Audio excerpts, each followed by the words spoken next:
You know what's wild? Nobody talks about the aftermath of going all in. Sure, you got your period back, woohoo, that is the tip of the iceberg, but now what? You're inflamed, you hate your body, you feel confused as fuck, and you're scared to exercise again. And that, my friends, is not recovery.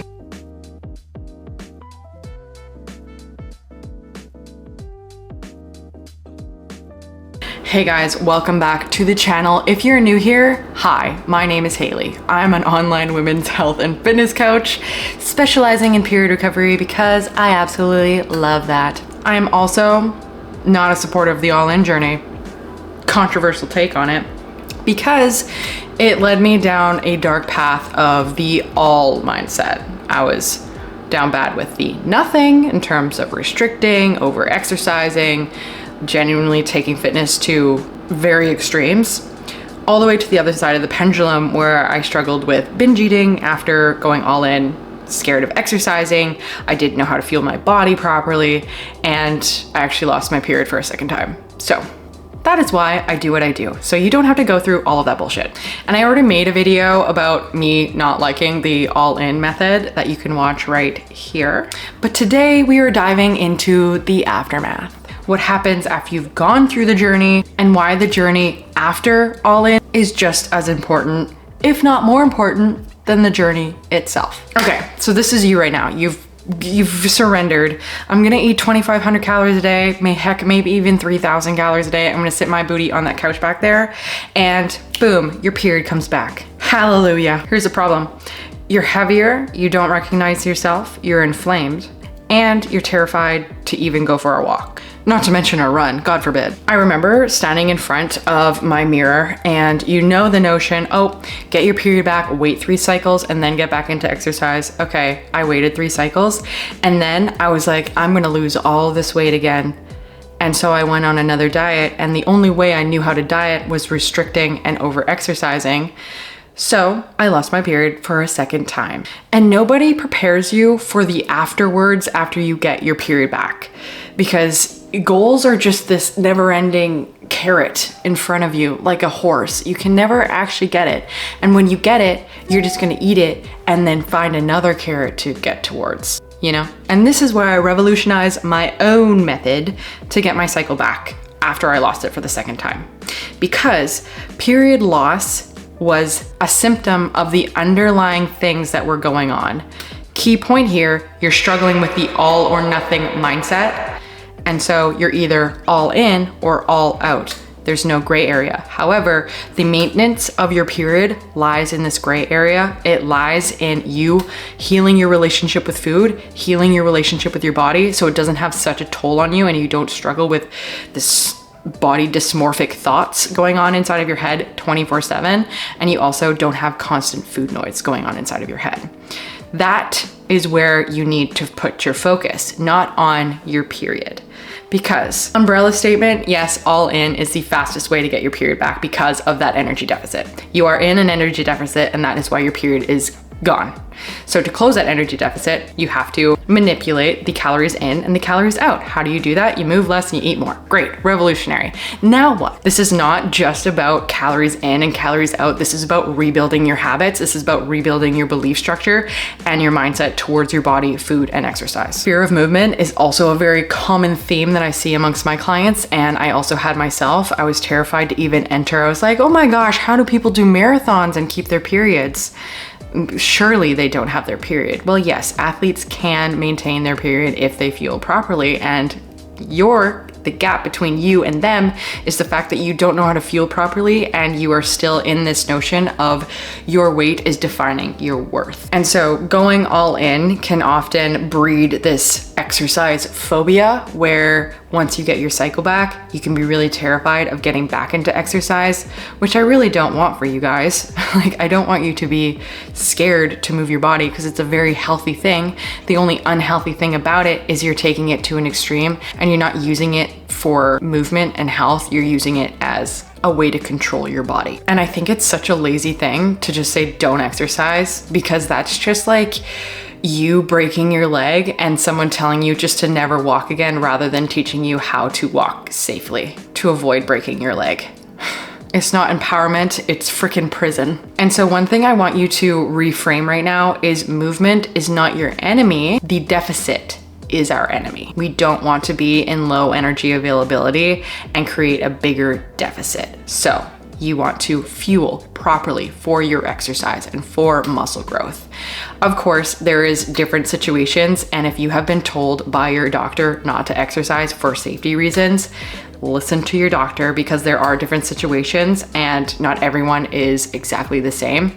There are cases where it would not benefit from including any kind of exercise because they are very underweight and struggling with food, in which case that is not my expertise. But if you were just a regular Joe who is semi-weight restored, oftentimes it's not exercise that's your enemy, it's that calorie deficit and learning how to work with your body rather than against it. Another thing that was a slippery slope for me when I went all in was the binge cycle. The all in, I'm not saying it does encourage this in the book or in the method, but it can insinuate that you eat anything, everything, all the time.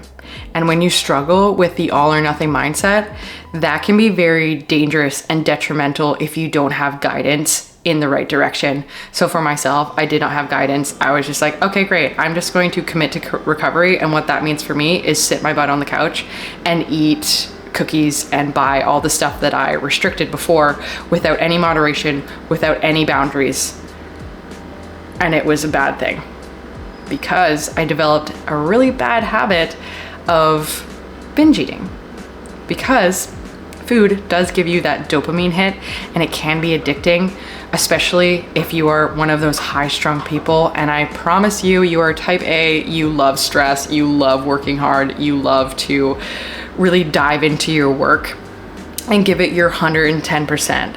So with that, we can also develop emotional eating and these patterns even after getting your cycle back. For myself, I got my cycle back very quickly because I did struggle with the binge patterns, which was great for that goal. However, now I was left with a mess of a mind and I had to change my mindset to prevent myself from eating for comfort. And so when I went all in and developed this binge cycle, I didn't learn balance. I didn't learn to normalize fear foods. You just kind of create new food rules like never undereat, be scared of your hunger, eat everything. And that can be just as dangerous. So what happened to me was I took one disordered pattern and traded it for the next.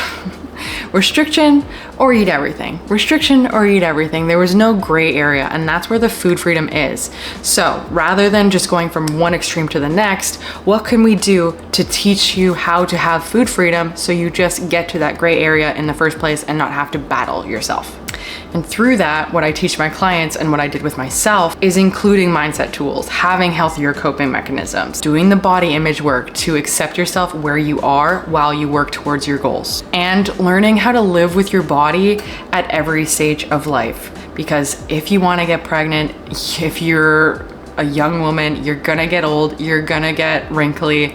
That's just a part of life. So if you hold so much worth in how you look externally, you're not gonna have a very healthy, happy life. Next one, the long-term skills I didn't learn going all in.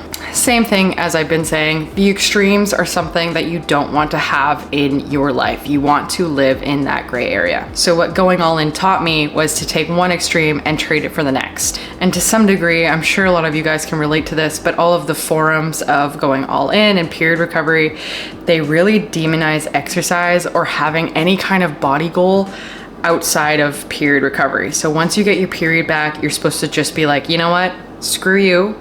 You're never going to learn to go on a healthy, sustainable cut again. You're never gonna have body goals. You're just gonna live with yourself as you are right now. And there is value in acceptance and self-acceptance, but there also is value in knowing that goals are fun. It's fun to have goals. We're not gonna take it to an extreme, but it is super important for you to learn how to put that into your life and not have it take over. Because one day, if you do want to do a cut or you want to go into a fat loss phase, you'll know how to do it properly and not take it to an extreme and lose your period again and lose your health again and do this whole rigmarole again, which no one wants to do. Okay, so I'm done bashing, I promise, it's over. The complainer Haley is going away. Now let's put on my solution Haley hat. How can we fix this problem? How can you go about period recovery without these extremes? Number one, strategic fueling. I've made many videos about how to recover your period strategically. However, I will make a little summary for those of you who are new to my channel. Please subscribe. Number one, if you don't have a period, it means you're not fueling enough. Period, end of story. Please don't tell me anything otherwise. So what I want you to do is take your macros right now. If you are tracking macros, if you are not, I suggest you use them as a tool to get to where you want to be. Set your macros 100 calories above what you're eating right now and continuously do that for the next weeks to come until you start to see some good biofeedback. It can be hard to track your own biofeedback because you live with yourself. So this is where having a coach and some guidance, whether it be me or someone else, comes in handy because we can't see our blind spots. They're just blind to us. So it helps to have someone else looking in, see those blind spots and say, hey, this is what we need to do. We need to push past your comfort zone and eat a little bit more food if you want to get your cycle back and include training and learn to use that healthfully. How this is different than the all-in is I'm not just gonna slap 500 calories down on you just for funsies, shits and giggles, you know what I mean? We're gonna be a little bit more strategic with it because I do know that we do hold some sort of value in the way our body looks. If someone tells you otherwise, they are freaking lying and it's primal. It's okay. We don't have to demonize that. And we also don't have to take that to an extreme and want to please everyone else with your body. It is for you and that is it. End of story. So rather than just jumping up to 3,000, we're gonna slowly increase your macros gradually up until you start to see some good biofeedback. On top of that, I teach you how to use exercise in an appropriate form. So bringing back some volume, intensity, including strength training, because we do want to build some healthy muscle. Is that a crime? It shouldn't be a crime. Don't let someone tell you it's a crime. However, we're going to learn how to fuel pre, post, even during if that's something that you need to do, and how to work with your body and regulate your hunger and fullness cues, bringing in some of that intuitive eatingness to it, because I do believe in intuitive eating and I do not believe that you should have to track your macros for your whole entire life or you should have to use them as a crutch. No, you need to build that self-trust with yourself. And something that happens, and I see so commonly, is when we constantly diet for years on end, and that's probably you right now, and you're still in this binge restrict, or you're still in this, like, I need to be the smallest version of yourself. You lose connection with that inner intuitiveness of your own body, and you just don't even know what the heck a hunger cue is. You don't know when you're full, you don't know when you're hungry, and that's an issue. We want to bring in macros as a tool to help guide you in the right direction, not just throw you to the wolves and tell you to intuitive eat, because that will end very poorly. So yes, all in can get your period back and it will get your period back. I am not denying that. However, the aftermath of it is something that I want you to avoid because I wish I avoided it. If I could have avoided binge cycles, fearing exercise, and that huge body image crash that comes along with the inflammation, and also the part that no one talks about, I would have. And that's why I believe recovery should not be about extremes. It should be about finding that balance, finding that gray area where you feel good and you know you are on the right path and it's also aligned with you. So I hope you guys found this video helpful. If you did, hit the subscribe, like, comment any other videos you want to see. And as always, coaching application is in the description box below. I will catch you in the next one.